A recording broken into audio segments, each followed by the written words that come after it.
presentation last year, I ran through the 15 leading causes of death, exploring the latest science on the role diet may play in preventing, arresting, and even reversing some of our top 15 killers. Or if you remember, actually our top 16 killers, since side effects from prescription drugs kill an estimated 106,000 Americans every year. The sixth leading cause of death may actually be doctors. And that's just from adverse drug reactions. Add in medical mistakes, which the Institute of Medicine estimates kills at least 44,000 Americans every year, and that brings doctors up to here. Throw in some hospital-acquired infections, and we're talking maybe 187,000 Americans dead every year and millions injured by medical care. Even preventive medicine kills in its own way.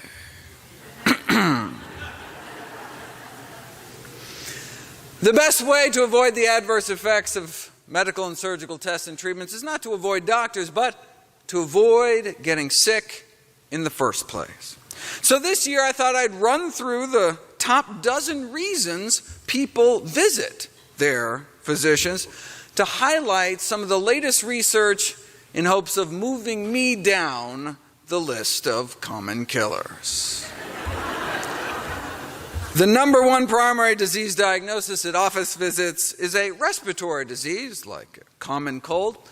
Most Americans report between 2 and 3 colds a year. This year I featured evidence suggesting that simple water gargling is effective to prevent upper respiratory tract infections. This virtually cost-free modality would appreciably benefit people, but that's the problem, right? It's cost-free, right? Nobody makes any money off of it, right? That's why you've probably never heard of this research, right? Whenever there's a new drug or surgical procedure, right, you can be assured people will know about it because there's a profit motive, right? There's a corporate budget driving the promotion. That's why you'll never see an ad on TV for broccoli, nor for simple water, even though water may actually improve cognitive performance in school children, for example, because most kids end up in school in a state of mild dehydration. If you randomize kids to get a cup of water, you can improve their ability to think in school. Not with Ritalin or some new drug, but just plain water. Think how much drug companies could make if they could just sell sugar pills, but tell kids to take the fake pill with a cup of water. It's like using exercise to treat ADHD. Effective, but we won't hear about it because you can't put it into a pill bottle for your stockholders. And exercise can also improve immunity and decrease illness rates from respiratory infections. We're talking about a 25 to 50% reduction in sick days. Name one drug or supplement that can do that. And it doesn't take much. Let kids run around for just 6 minutes and you can boost the number of immune cells in their bloodstream by more than 1/3 in just 6 minutes. At the other end of the life cycle, exercise may help prevent age-related immune decline. Sedentary women in their 70s have about a 50% chance of getting an upper respiratory illness every fall season. But walk a half hour a day, and you may cut your risk down to 20%. And the runners in the group got it under 10. Looks like exercise can make our immune system like 5 times more effective. Now, while regular physical activity improves immune function and lowers respiratory infection risk, sustained and intense exertion can have the opposite effect, forming a so-called J-shaped curve relationship. As you go from inactive to active, your infection risk declines, but hardcore athletes that overtrain may increase their risk of infection. How do you prevent that? Marathon runners consuming the equivalent of a teaspoon of nutritional yeast a day may not only cut respiratory infection risk in half, but result in decreased confusion, fatigue, tension, anger, and, my favorite, increased vigor, thanks to nutritional yeast. Yeast are one-celled fungi. What about multicellular fungi? Mushrooms. If you split people into two groups, half on their normal diet and half eat their normal diet with cooked white button mushrooms every day for a week, no change in the control group. But after a week of mushrooms, antibody secretion jumps 50% and even stayed up there for a week after they stopped. Lots more detail in the video. I just want to touch on some of these areas. Mushrooms technically aren't in the plant kingdom, so in theory the healthiest diet may not just be a plant-based diet, but a plant and fungus-based diet, though that sounds even less appetizing, I'm afraid. But who wouldn't want 50% more antibodies? Well, millions suffer from autoimmune diseases, right, whose immune systems may be a bit too active already. So might eating healthy make things worse by boosting their immune function further? No. Those who eat healthy appear protected from autoimmune diseases given the extraordinary rarity of most autoimmune diseases among those following a traditional plant-based diet. For example, before they westernized their diet, not a single case of multiple sclerosis was diagnosed among 15 million people. What about treating autoimmune diseases with a plant-based diet? Well, even a semi-vegetarian diet was found to successfully treat Crohn's disease better than any other intervention. The best result in relapse prevention. And Crohn's is an autoimmune disease, right? So what about treating MS with diet? The most frequently prescribed drug for multiple sclerosis is beta interferon, which can make you feel lousy, costs $30,000 a year, but hey, it may be worthwhile if it actually worked. We learned last year that it does not seem to prevent or delay long-term disability. And so that leaves chemo drugs like mitoxantrone that causes irreversible heart damage in 1 out of every 8 people who go on the drug, and treatment-related acute leukemia. It causes leukemia in nearly 1% of the people who take it. But hey, MS is no walk in the park. If only there was some simple, safe, cheap, side effect-free solution that also just so happened to be the most effective treatment for MS ever described. Dr. Roy Swank, who we lost at age 99, distinguished neurologist, over 170 scientific papers published, but let me just cut to the chase. He found that in all probability, MS is caused largely by the consumption of saturated animal fat. Now, he thought it was the sludging of the blood caused by even a single meal high in saturated fat that may clog some of the little capillaries that feed our nerves. But now we know that animal fats have all sorts of adverse effects, such as inflammation. So who knows what the actual mechanism may be? Regardless, the results Dr. Swank published remain the most effective treatment of multiple sclerosis ever published in the peer-reviewed medical literature. In patients with early-stage MS, 95% were without progression of the disease 34 years later after adopting his low-saturated fat dietary program. To date, no medication or invasive procedure has ever even come close to demonstrating such success. Doesn't cost $30,000, doesn't give you leukemia, and works better. Neurological problems are second on the list, but tend to be more common conditions like headaches. Feel free to check out my videos on treating migraine headaches, for example, by rubbing lavender essential oil on the upper lip and hot sauce in the nose for cluster headaches. Believe me, it's better than having cluster headaches. I've talked about both preventing and treating Parkinson's with a plant-based diet since it's one of our leading killers, but the most common movement disorder isn't Parkinson's. It's what's called essential tremor, affecting 1 in 25 adults over 40, up to 1 in 5 of those in their 90s, making it one of the most common neurological diseases. In addition to the potentially debilitating hand tremor, there can be other neuropsychiatric manifestations such as difficulty walking, as well as various levels of cognitive impairment. What causes it?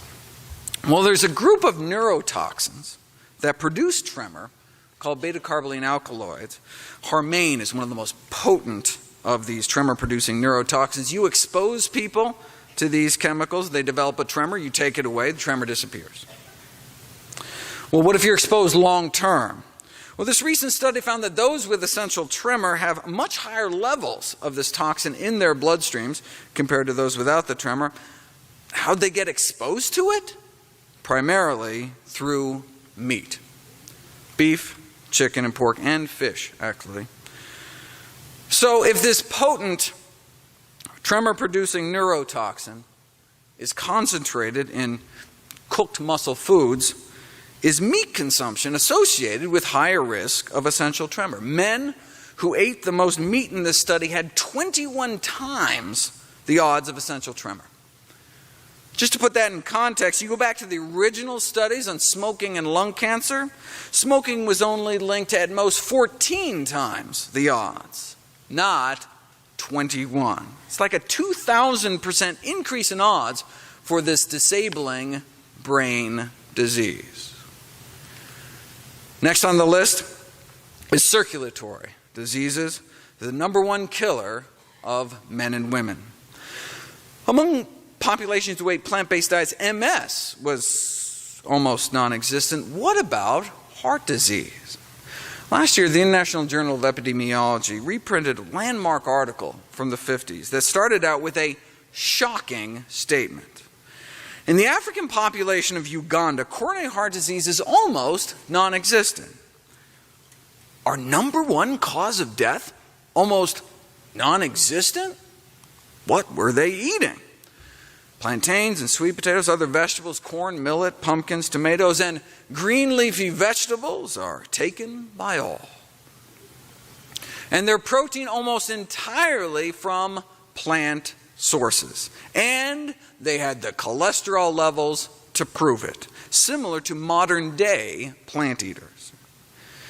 Maybe the Africans were just dying early from other diseases, so never lived long enough to have a heart attack? No. Here's age-matched heart attack rates in Uganda versus St. Louis. Out of 632 autopsies in Uganda, 1 myocardial infarction. Out of 632 Missourians, same age and gender distribution, 136 myocardial infarctions. More than 100 times the rate of our #1 killer. In fact, they were so blown away they did another 800 autopsies in Uganda, and still, just that one small healed infarct, meaning it wasn't even the cause of death, out of 1,427 patients, less than 1 in 1,000. Right? Whereas in the US, it's an epidemic.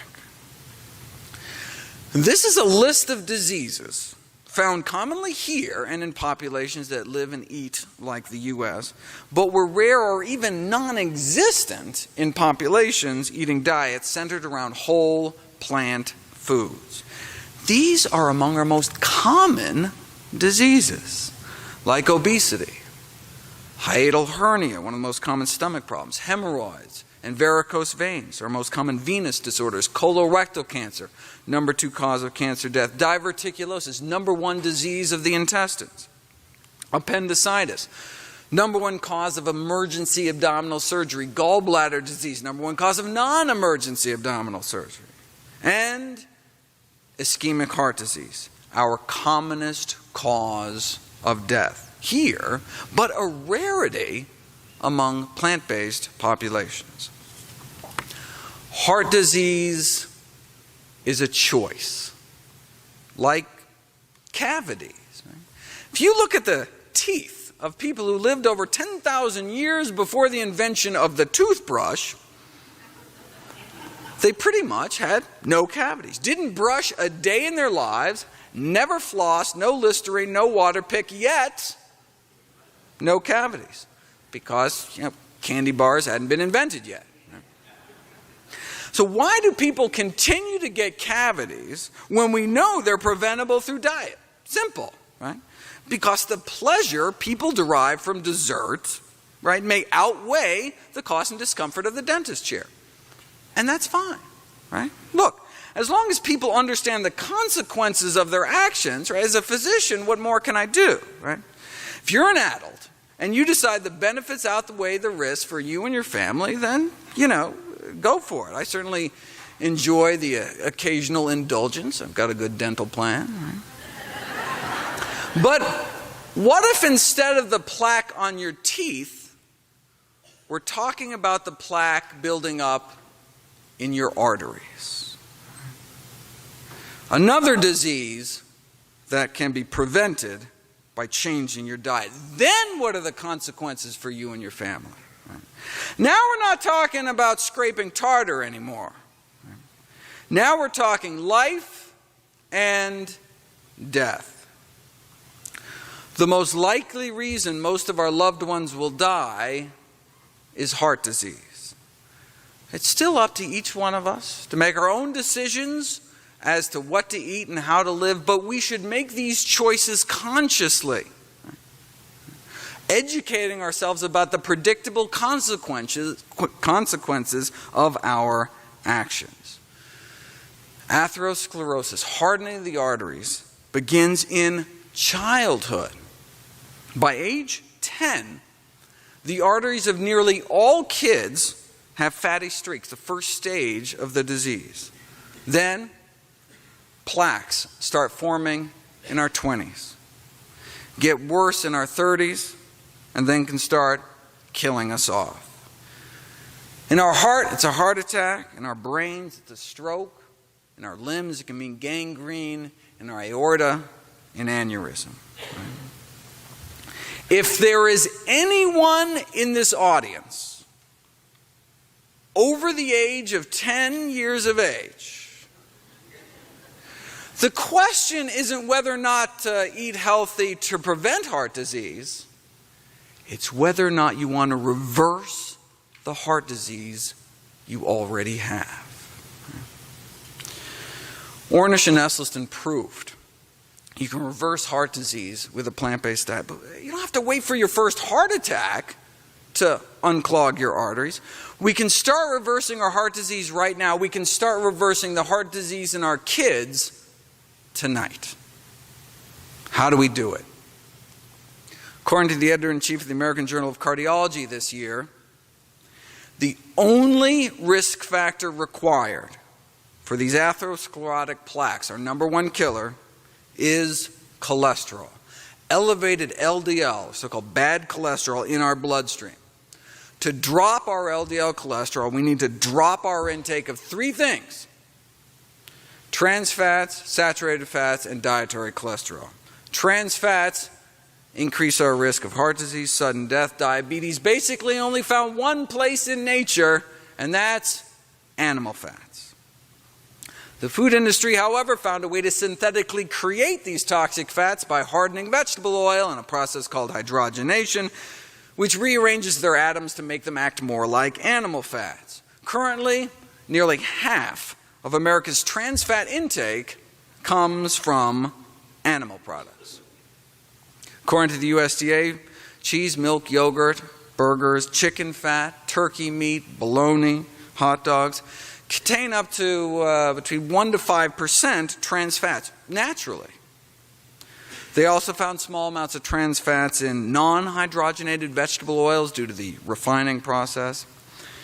Now, is getting a few percent trans fats a problem, though? the most prestigious scientific body in the United States, National Academies of Science, concluded that the only safe intake of trans fats is 0. Because any incremental increase in trans fatty acid intake increases, coronary heart disease risk. Trans fat intake, irrespective of source, hydrogenated junk food or animal fat, may increase cardiovascular disease risk.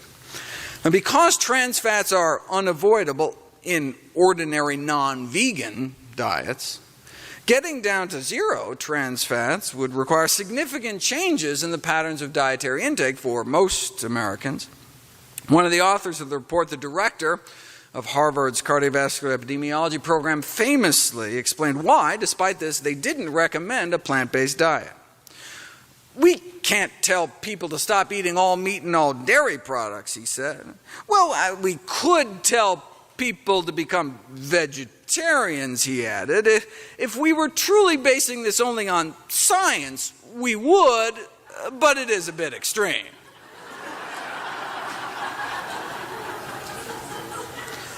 Wouldn't want scientists basing anything on science now, would we? Oh.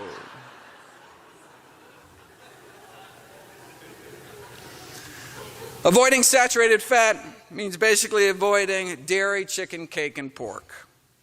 And avoiding cholesterol means avoiding animal products in general, especially eggs. The American Egg Board is a promotional marketing board appointed by the U.S. government whose mission is to increase the demand for egg and egg products on behalf of U.S. egg producers. Now, but because the board is overseen by the federal government, if an egg corporation wants to dip into the $10 million they set aside every year for advertising, they're not allowed to break the law with those funds. What a concept. Now, this leads to quite revealing exchanges between the egg corporations and the USDA on what the egg industry can and cannot say about eggs. Thanks to the Freedom of Information Act, I was able to get my hands on some of those emails. You want to see them? Of course, a lot of what I got looked like this. Please note a number of items about our Salmonella Crisis Support Module. Any questions?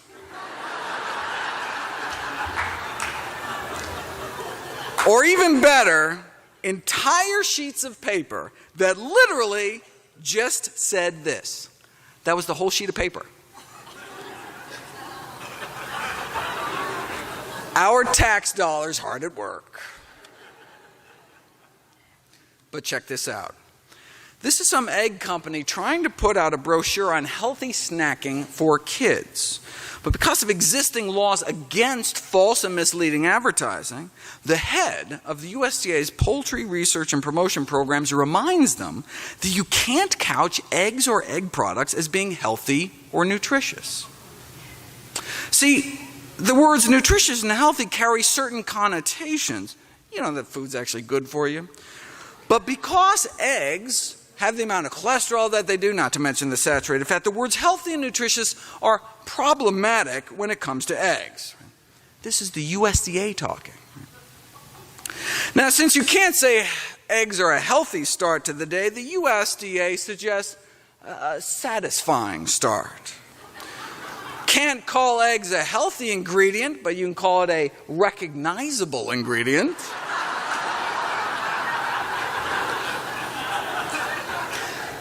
Can't truthfully say eggs are good for you. By the law, the egg industry needs to steer clear of words like healthy or nutritious.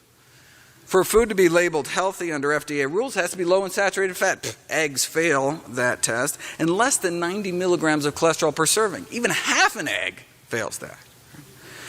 Not only is the industry barred from saying eggs are healthy, they can't even refer to eggs as safe.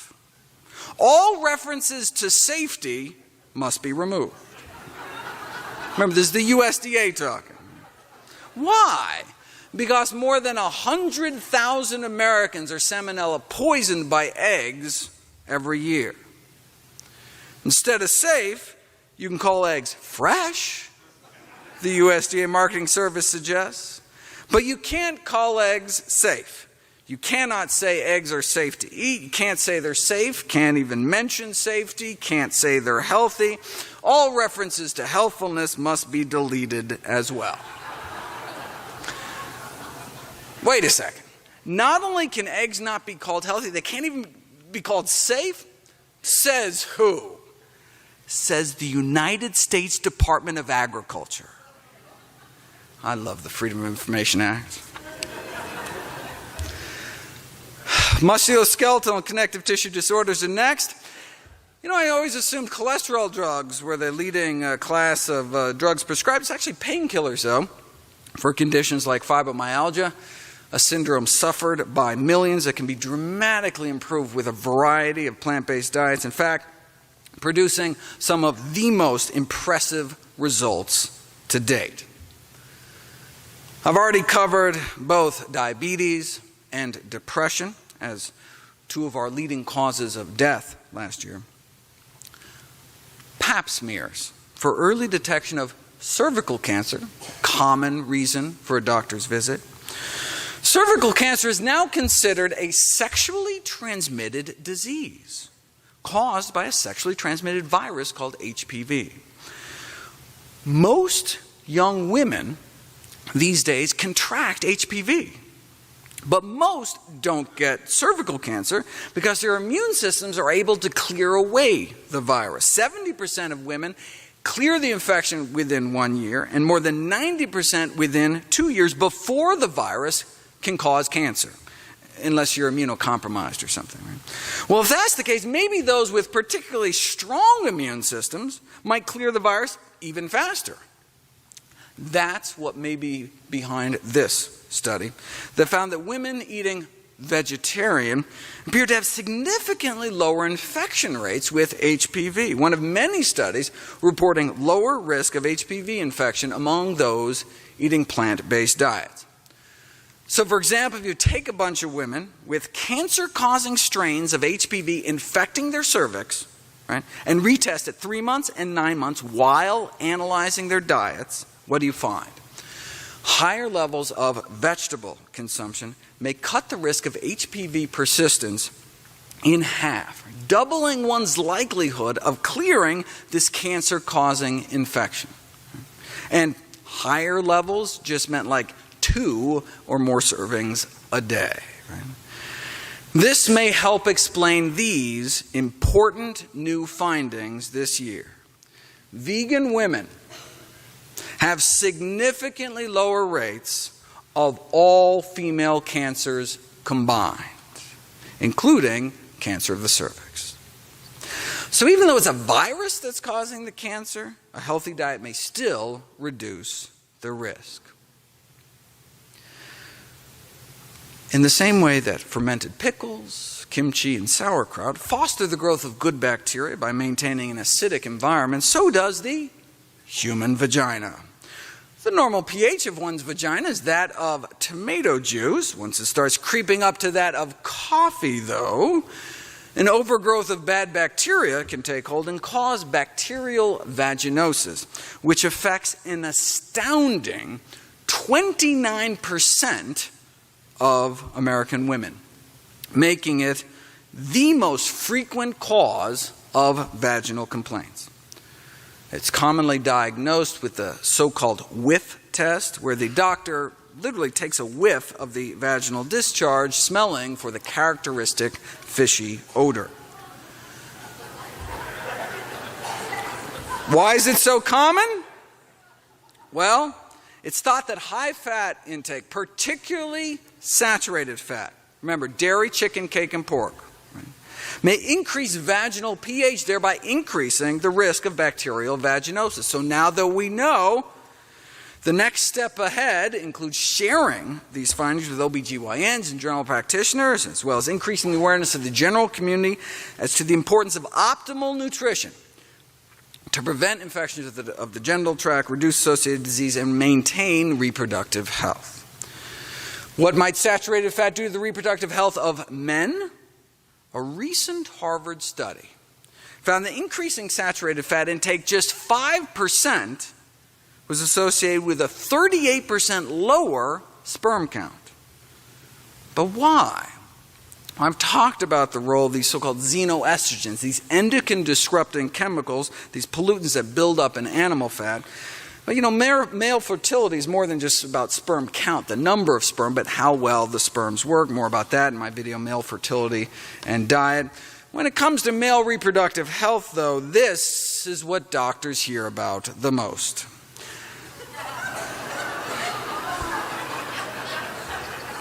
Erectile dysfunction is present in up to 30 million men in the U.S. and approximately 100 million men worldwide.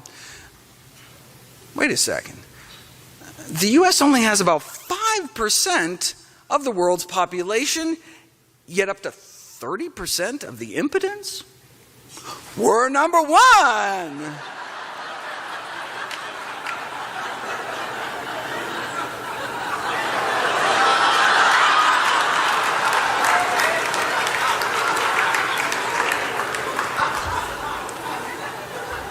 Who cares though? We got red, white, and blue pills like Viagra. The problem is pills just cover up the symptoms of vascular disease and don't do anything for the underlying pathology, right? Erectile dysfunction and coronary artery disease can be thought of as two manifestations of the same disease, right? Inflamed, clogged, and crippled arteries. 40% of men over 40 have erectile dysfunction, 40 over 40. Placing them at nearly 50 times the risk of suffering a cardiac event like sudden death.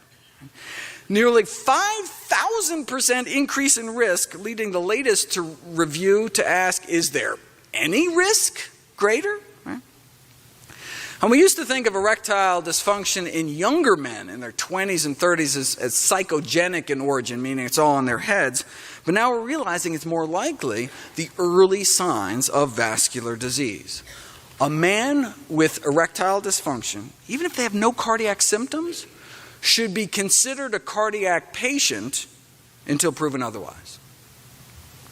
The reason even young men should care about their cholesterol levels is that hardening of the arteries can lead to softening of the penis later in life. Cholesterol level now can predict sexual functioning into the future. Right?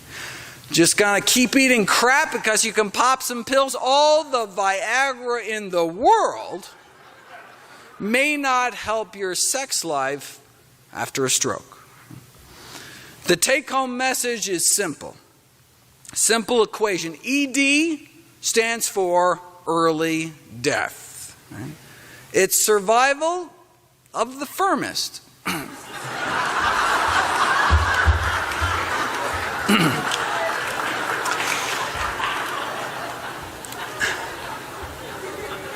The enzyme that Viagra-like drugs muck with is primarily found in two places actually in the body, the erectile tissue of the penis and the retinas of the eyes. That's why the FDA encourages people to stop taking drugs like Viagra and call a doctor right away if you experience sudden loss of vision.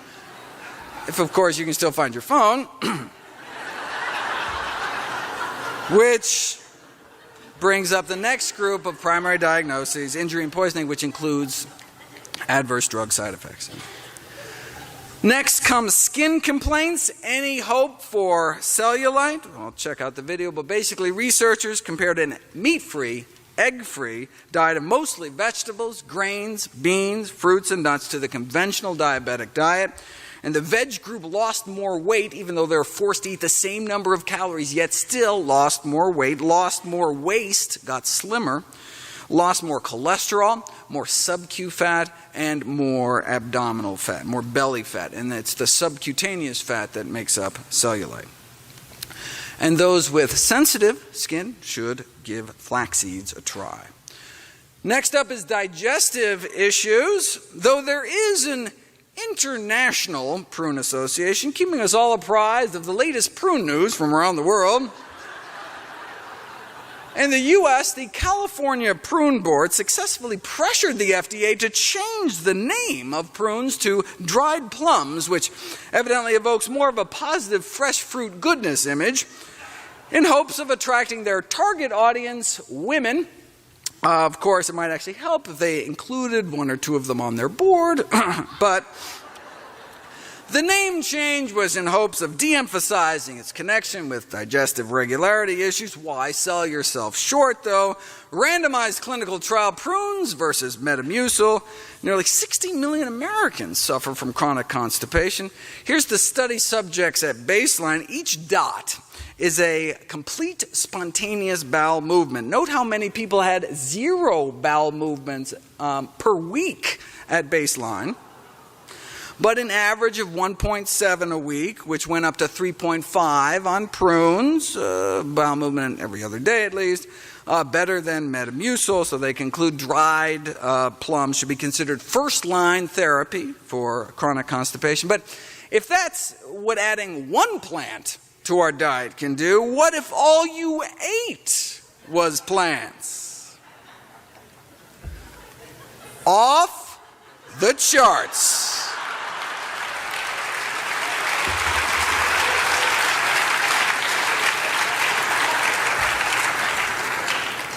Vegans, it turns out, are just regular people.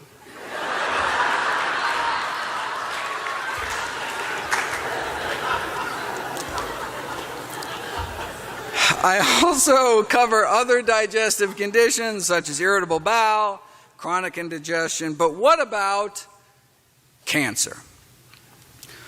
500,000 Americans are expected to die this year from cancer, equal to 5 jumbo jets crashing every day. The number of Americans who die from cancer each year is more than all the deaths in all the wars in U.S. history combined, and this happens every single year. A tumor cannot grow, though, without a blood supply. Currently, it's believed that a tumor can't get bigger than the ball at the tip of a pen without a blood supply, which indicates that angiogenesis, angio means vessel, so the genesis, the creation of new blood vessels is critical to tumor growth. Each one of us has cancer cells in us right now, but they can't grow without getting hooked up to a blood supply. So tumors diabolically release angiogenic factors, chemicals that cause new blood vessels to sprout into the tumor. The most important one is called VEGF, vascular endothelial growth factor. But we can suppress VEGF with veggies.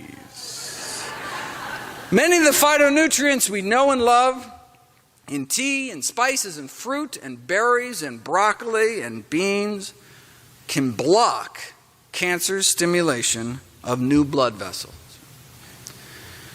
Given the power of plants, one might speculate that the foundation of an anti-angiogenic approach to cancer might be a whole food, vegan diet.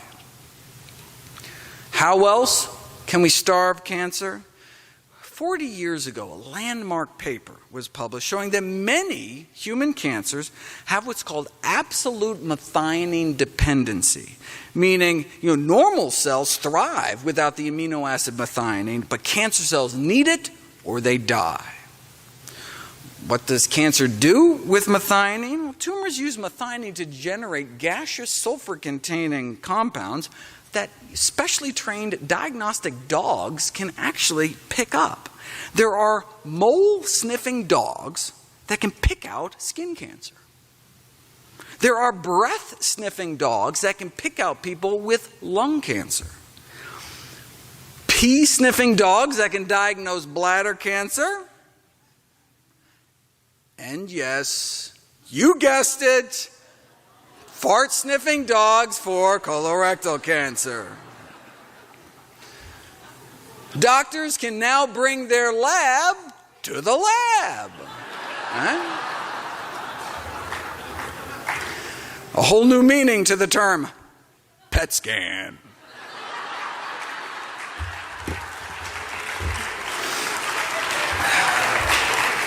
Don't encourage me. Chemo companies are fighting to be the first to come out with these methionine-depleting drugs, but since methionine is sourced mainly from food, a better strategy may be to lower methionine levels by lowering methionine intake, right? Eliminating high methionine foods for both cancer growth control and lifespan extension. So, where is methionine found? Particularly chicken and fish. Milk, red meat, and eggs have less. But if you really want to stick with lower methionine foods, stick with plants. Fruits, nuts, veggies, grains, and beans. In other words, in humans, methionine restriction may be achieved through a predominantly vegan diet, making methionine restriction feasible as a life extension strategy. So do people who eat beans live longer? Legumes, beans, split peas, chickpeas, and lentils, may be the single most important dietary predictor of survival in older people around the globe.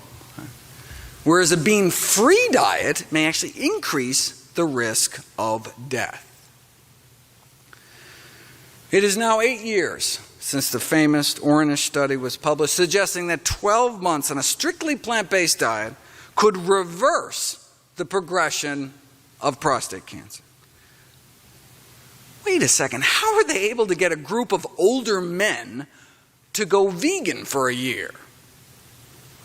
They home-delivered prepared meals to their door, figuring, men are just so lazy, they'll just eat whatever's put in front of them, right? But what about out kind of in the real world, right?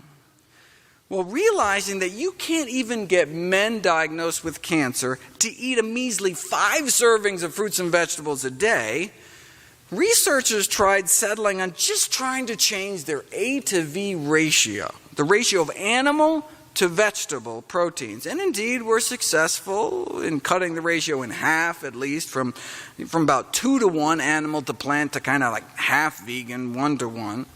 How did they do? Well, a part-time plant-based diet appeared to slow down the progression of their cancer. But what Ornish got, though, was an apparent reversal in cancer growth, right? The cancer biomarker PSA didn't just, rise slower thanks to a healthy diet, but actually trended down, which could be an indication of tumor shrinkage. So the ideal animal to plant ratio may be closer to 0. If there's just no way Grandpa's going vegan, and we just have half measures, what might be the worst A and the best V? Well, eggs and poultry may be the worst, respectively doubling and potentially quadrupling the risk of cancer progression. Harvard researchers found twice the risk eating less than a single egg a day, quadruple the risk eating less than a single serving of chicken or turkey. And if you could only, add one thing to your diet, cruciferous vegetable. Less than a single serving a day of broccoli or Brussels sprouts or cabbage, cauliflower, kale, right? Cut the risk of cancer progression in half. 1 serving. Similar result was found for breast cancer survivors. Less than a single serving a day cut the risk in half of the cancer coming back. This Women's Healthy Eating and Living study was undertaken in 3,000 breast cancer survivors to determine if a plant-based, low-fat, high-fiber diet could influence breast cancer recurrence rates and survival. Imagine you've been diagnosed with breast cancer. In fact, an estrogen receptor negative tumor, which normally means twice the death rate, unless you eat 5 servings of fruits and vegetables a day and walk 30 minutes 6 days a week. The high vegetable, fruit, and physical activity really should be in quotes. I mean, you could eat 5 servings of fruits and veggies in a single meal, right?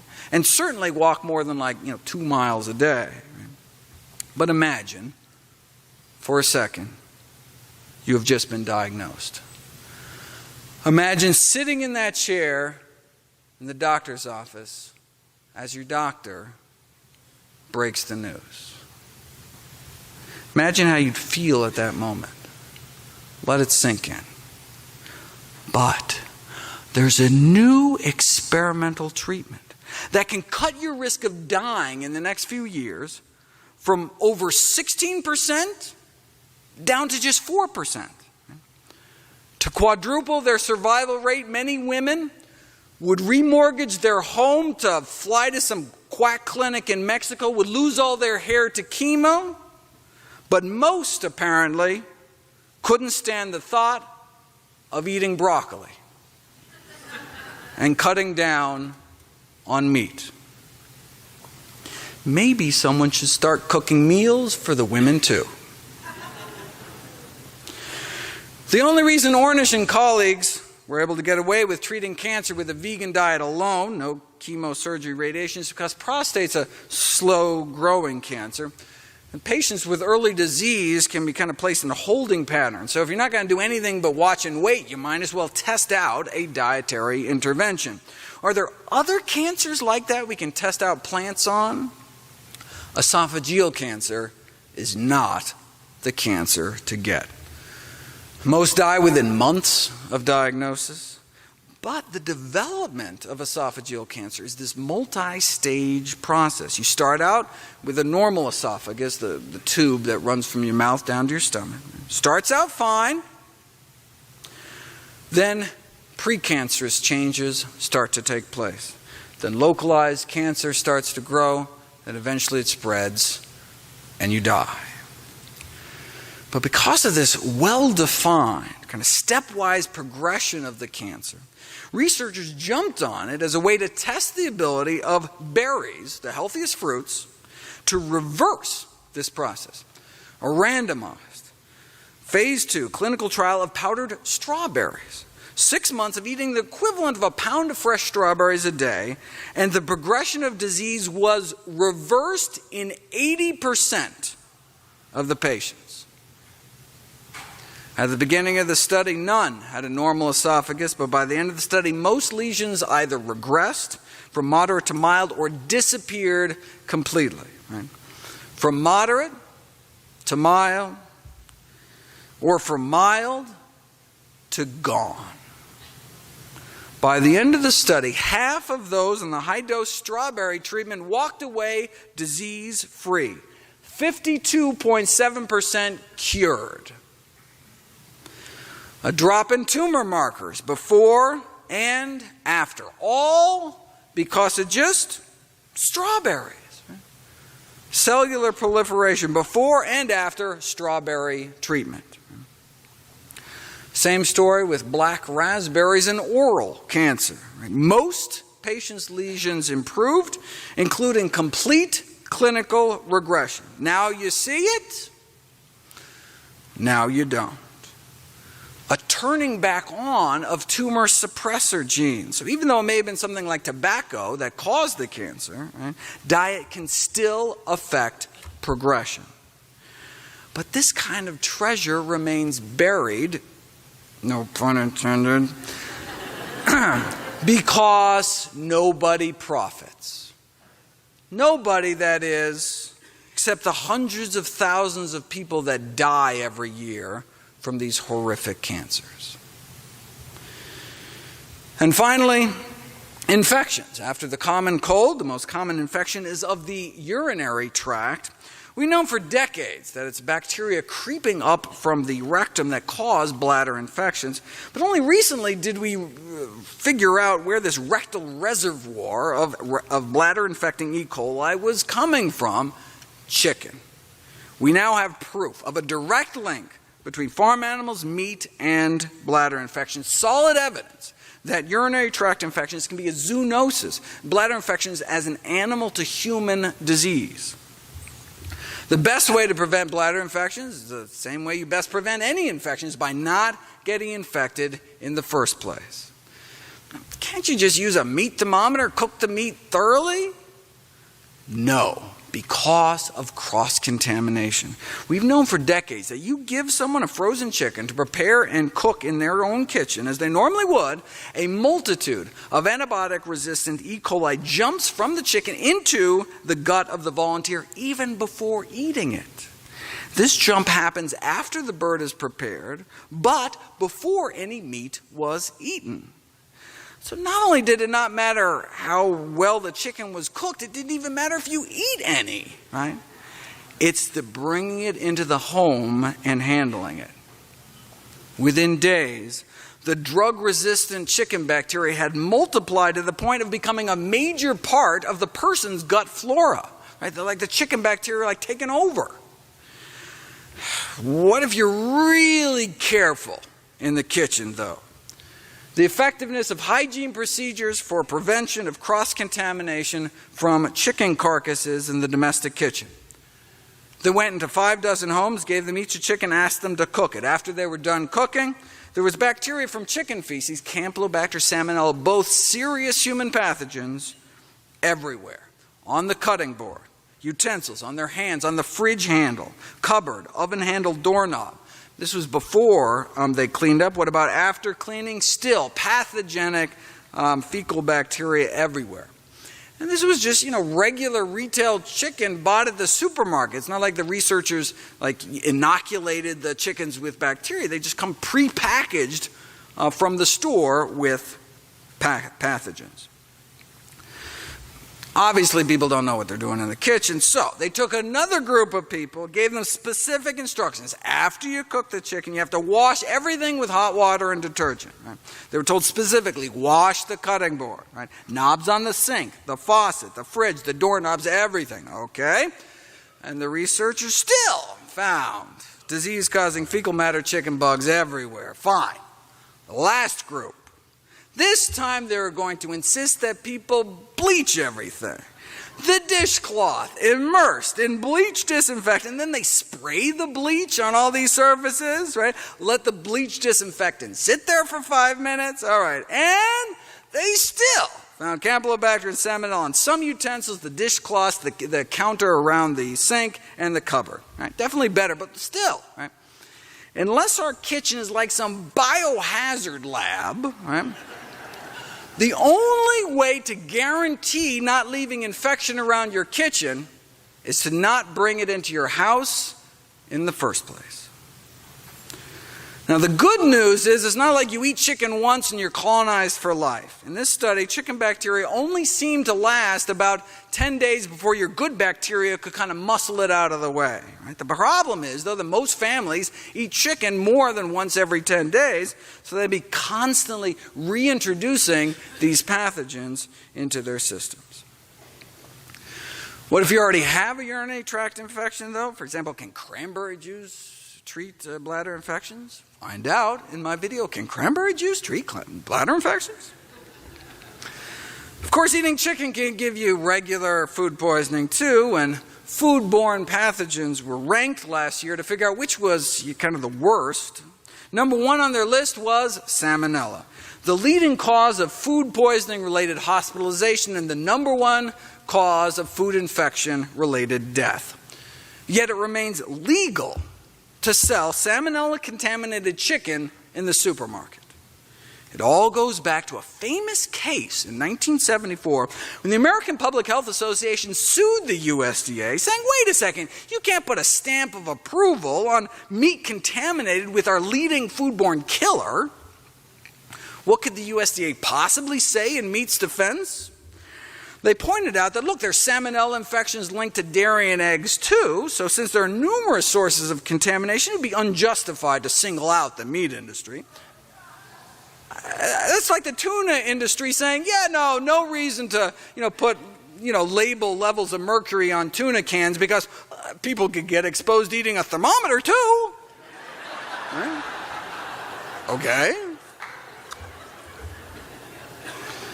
The D.C. Circuit Court of Appeals upheld the meat industry position, arguing you can allow potentially deadly salmonella in meat because, and I quote, American housewives normally are not ignorant or stupid, and their methods of preparing and cooking food does not ordinarily result in salmonella poisoning. That's like saying, oh, minivans don't need seatbelts because, soccer moms don't ordinarily crash into things.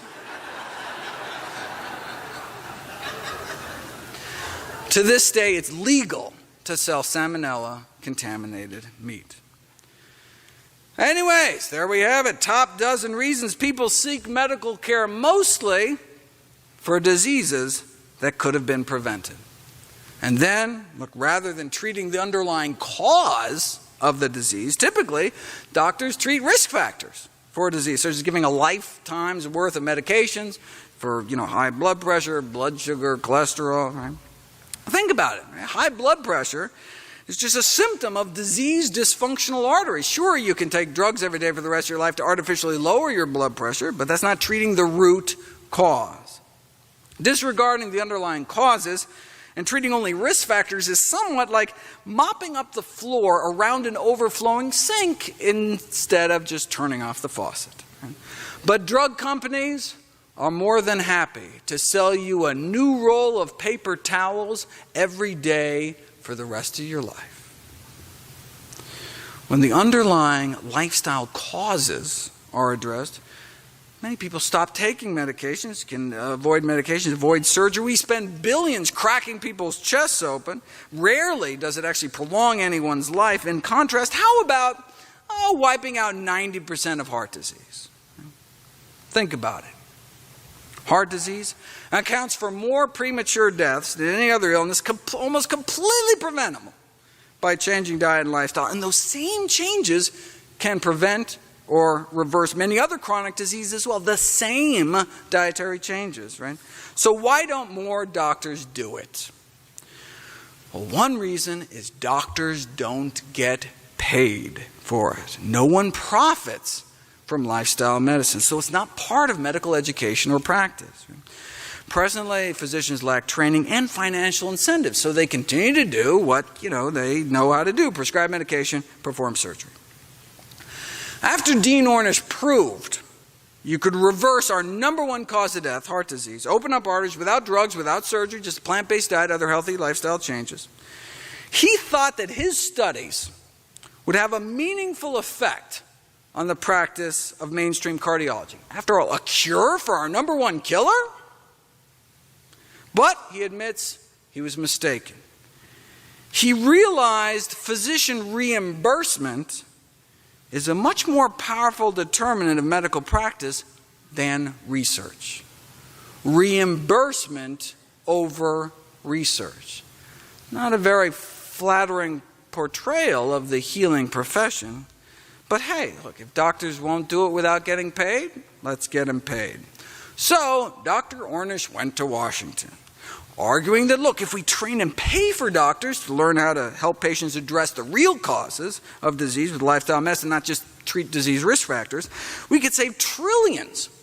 And that's just talking heart disease, diabetes, prostate, and breast cancer. The Take Back Your Health Act was introduced into the U.S. Senate to induce doctors to learn and practice lifestyle medicine, not only because it's better, it works better, but here's the critical factor: physicians will be paid to do it. The bill died, just like millions of Americans will continue to do from reversible chronic diseases. We have known for at least a decade that the leading causes of both premature death and persistent misery in our society are chronic diseases that are in turn attributable to the use of our feet, exercise, forks, diet, and fingers, smoking. Feet, forks, and fingers are the master levels of medical destiny for not just thousands of people on any one occasion like a tsunami or earthquake, but the medical destiny of millions upon millions year after year. We as doctors, as a medical profession, have known. Ornish published 23 years ago. But we have not managed to care, writes the director of Yale University's Prevention Research Center. At least not care enough to turn what we know into what we routinely do. Were we to do so, we might be able to eliminate most heart disease, strokes, diabetes, and cancer. But saving millions is just a number. He asked doctors to forget the bland statistics of public health and ask yourself if you love someone who has suffered a heart attack, stroke, cancer, or diabetes.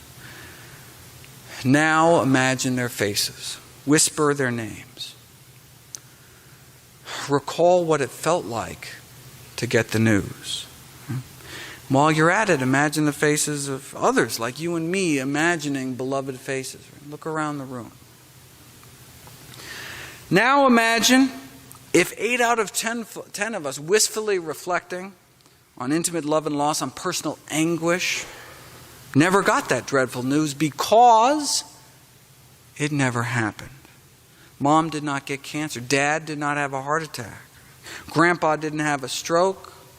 Sister, brother, aunt, and uncle did not lose a limb or kidney or eyes to diabetes. We are all intimately linked in a network of personal tragedy that need never have occurred, which leads to what he's asking doctors to do about it. Put a face on public health every chance you get. Right? When talking about heart disease and its prevention or cancer, diabetes, ask your audience to see in their mind's eye the face of a loved one affected by that condition.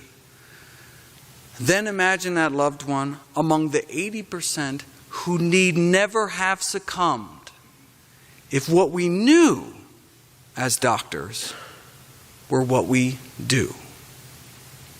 Thank you.